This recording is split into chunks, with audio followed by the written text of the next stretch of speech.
Atenção! Vai começar agora uma teleaula de manutenção do curso profissionalizante. Este módulo tem um total de 35 aulas. Hoje você vai assistir a teleaula número 17.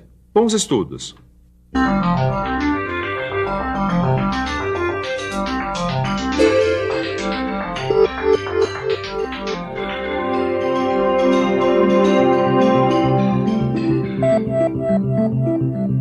Nas últimas teleaulas você viu como desmontar e montar conjuntos mecânicos. Mas e quando você tiver que recuperar um elemento mecânico? Como proceder? Por onde começar? Bom, é exatamente isso que nós vamos ver nessa teleaula, cujo tema é a recuperação de elementos mecânicos. Na teleaula de hoje você vai ver como são feitas as recuperações de subconjuntos com movimentos, como se recuperam eixos, de que maneira os mancais devem ser recuperados. E, por fim, você vai ver como recuperar engrenagens.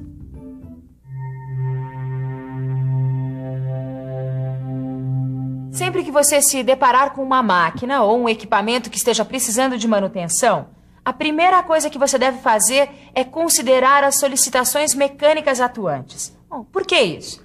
Ora, porque os desgastes, as deformações e mesmo as trincas podem ser causadas por elas, por essas solicitações mecânicas atuantes. Por isso, em algumas situações, pode ser que nem seja preciso corrigir a falha. Isso, claro, desde que essa falha não esteja comprometendo o conjunto em seu funcionamento. Isso você vai encontrar muito quando mexer com equipamentos mais antigos, cujas estruturas eram construídas para suportar erros e omissões de projeto. Mas e quando isso não ocorrer? Quando você tiver que efetivamente recuperar alguma peça? No caso dos subconjuntos com movimentos, como proceder? Existem dois aspectos que você deve considerar sempre que for recuperar subconjuntos que possuam movimentos: a resistência estática e as condições dinâmicas do conjunto. Com relação às solicitações dinâmicas, você deve observar as seguintes características: a resistência às vibrações, o desbalanceamento, os desgastes provocados pelo atrito. Mas isso não é tudo. Você também não pode esquecer dos tratamentos térmicos, da geometria das peças, do acabamento superficial, da exatidão dimensional nas regiões onde os componentes vão estar em movimento. Mas vamos ver isso tudo mais de perto, começando por analisar a recuperação de eixos. Eu acabei de chegar nessa fábrica e olha só o que eu encontrei. Um eixo que precisa ser recuperado. O que fazer diante de uma situação dessas? Ô, Tadeu, por favor, que procedimento eu devo usar na recuperação dos eixos? Bom, para começo de conversa, a gente precisa definir alguns parâmetros. Como assim? A gente precisa analisar as condições de trabalho de um eixo, conhecê-lo melhor, saber quantas rotações por minuto ele executa, as condições ambientais em que ele opera, se a lubrificação é eficiente e o tipo de pressão que ele exerce ou suporta. Tá, e agora? E agora que a gente já tem todas essas características e solicitações de trabalho, é preciso definir qual o tipo de material que vai ser utilizado e qual o processo de recuperação que vai ser usado. E de quantas maneiras é possível resolver o problema que um eixo danificado pode causar? De duas. Ou você constrói um eixo novo ou reconstitui o que está danificado. Se você for construir um eixo novo, ele deve ser usinado com sobremetal suficiente para permitir uma retificação das dimensões desejadas. E se for o caso de reconstituir o eixo? Aí você tem duas opções: por soldagem ou deposição metálica. Ô Tito, você sabe que eu preciso recuperar esse eixo por soldagem, né? Agora, como é que eu faço isso, hein? Olha, Caio, eu gostaria de entender um pouco mais desse assunto para poder resolver o seu problema, viu? Já sei. Vamos pedir uma ajuda pro mestre Paulo, né? Ó o mestre Paulo aqui. Opa. Mestre Paulo, o senhor podia ajudar a gente aqui um pouquinho? Claro, ajudar os amigos é comigo mesmo. Qual é o problema aí? É o seguinte, eu preciso recuperar esse eixo por soldagem. Como é que eu faço isso? Mas isso não tem segredo. Para recuperar um eixo por soldagem, a gente passa basicamente por 3 partes: preparar o eixo, escolher o material de adição e fazer a soldagem propriamente dita. Tá bom. Mas e a preparação do eixo? Como é que é isso? Eu acho melhor a gente ver isso de perto.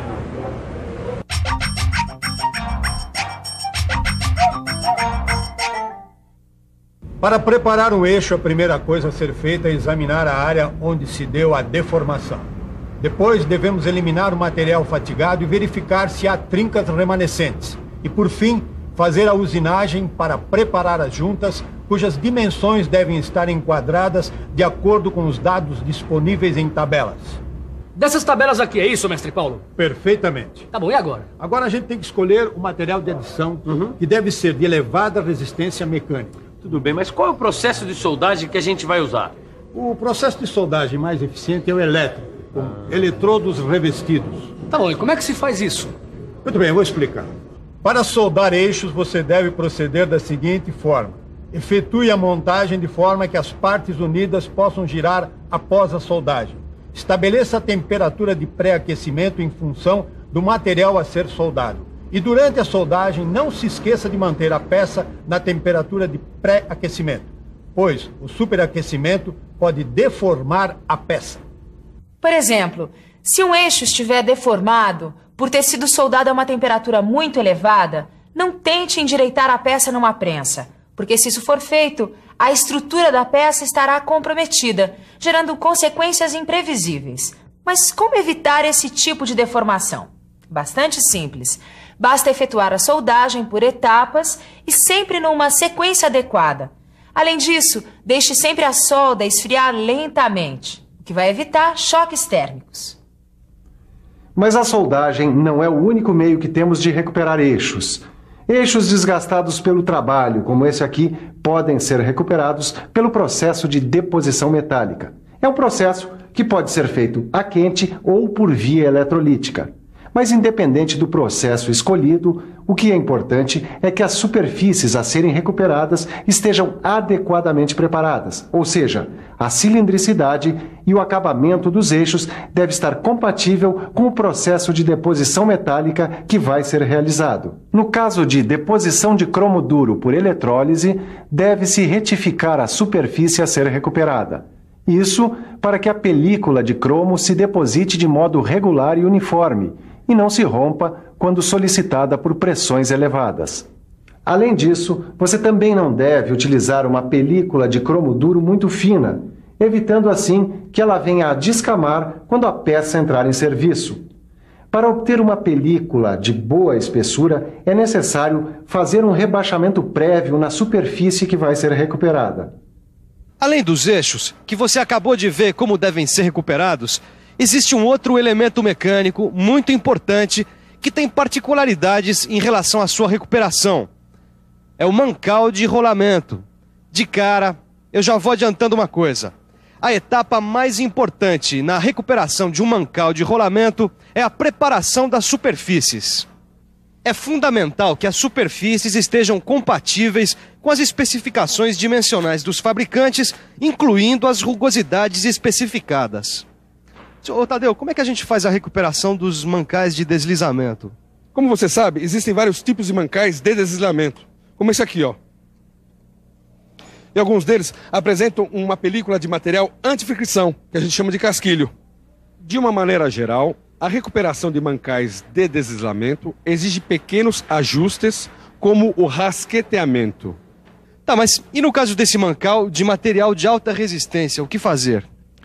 Bem, nesses casos devem ser utilizadas buchas substituíveis, como essa aqui, com canal de lubrificação. Nesses casos, a recuperação consiste em substituir elementos deteriorados por outros mais novos. Perfeito, mas calma aí que ainda tem mais. Agora chegou a hora das engrenagens. Uma engrenagem, pelo seu próprio uso, também sofre grandes desgastes e esforços, chegando até mesmo a se quebrar, como essas aqui, olha. E aí, o que fazer? Bom, a melhor maneira de se recuperar uma engrenagem é construir outra idêntica que foi danificada. É uma tarefa meticulosa que vai exigir uma grande exatidão para se reproduzir dentes idênticos. Há casos em que a soldagem também é utilizada, mas já se pode afirmar de saída que o dente incluso nunca será perfeito e que mais cedo ou mais tarde acabará prejudicando as outras engrenagens. Mas ainda há mais detalhes que você precisa saber sobre a recuperação de engrenagens. Mas esse é um assunto que a gente vai deixar para ver com mais detalhes em teleaulas futuras. Combinado? Tito, leva no almoxerifado. Pode deixar, seu Paulo. Ô, mestre, por mim tudo bem deixar a recuperação de engrenagens para depois. Mesmo porque O que está me interessando agora é a recuperação de roscas. Olha, dá só uma olhada aqui, ó. Um parafuso que foi quebrado por cisalhamento do corpo e uma rosca interna que está espanada. Para isso não tem muito segredo. No caso do parafuso, por exemplo, dá só uma olhada. Para extrair o que restou dele, a gente improvisa um alongamento para a chave fixa. Ou então, a gente também pode usar um extrator apropriado para casos como esse, onde a seção da quebra está situada no mesmo plano da superfície da peça. Tudo bem, até aí tudo bem. Mas e com relação à rosca espanada? Como é que eu faço para recuperar?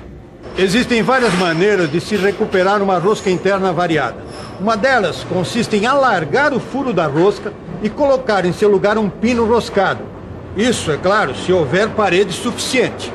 Veja que, conforme foi dito, a gente tem aqui parede suficiente para alargar o furo roscado e colocar um pino, que, como este aqui, deve ser faceado e fixado por solda ou chaveta. Feito isso, o pino deve ser furado e roscado com a medida original da rosca que está sendo recuperada. Satisfeito? Por enquanto sim. Mas isso não é tudo. Porque existem ainda outras maneiras de se recuperar roscas. É isso mesmo. E uma dessas maneiras, ainda mais recomendável do que essa que você acabou de ver, é efetuar insertos na rosca, ou seja, colocar elementos de fixação que a gente encontra disponíveis no mercado. Dentre esses elementos de fixação, nós temos o Kellogg's e o Helicoi. O Kellogg's é esse aqui. Veja que a bucha Kellogg's ela é roscada tanto na parte interna quanto na externa e possui 2 rasgos conificados e um rebaixo, além de um anel e 2 chavetas que servem para fixá-la após o rosqueamento. Mas além do Kellogg's, a gente encontra o inserto do tipo Helicoi, que é uma espiral de arame de alta resistência com essa forma romboidal. O uso do Helicoi também não tem segredos.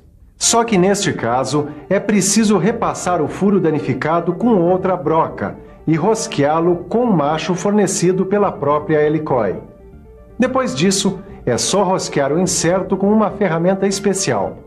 Repare como o aumento do diâmetro do material de base é mínimo. Então, viu como a recuperação de elementos mecânicos não é nenhum bicho de 7 cabeças?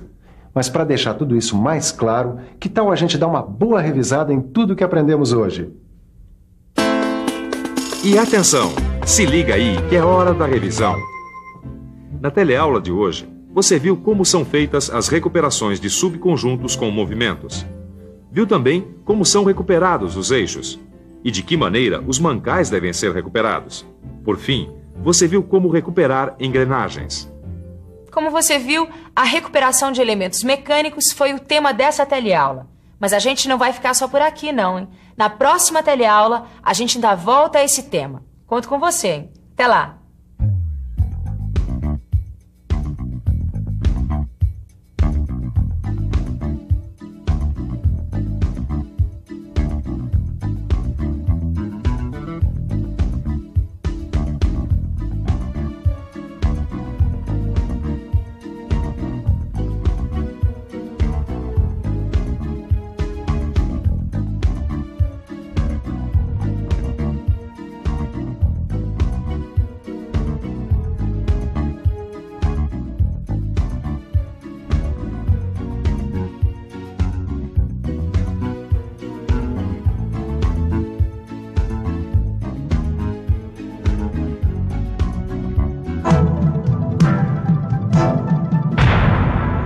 Telecurso 2000, um programa de educação do Sistema Fiesp e da Fundação Roberto Marinho.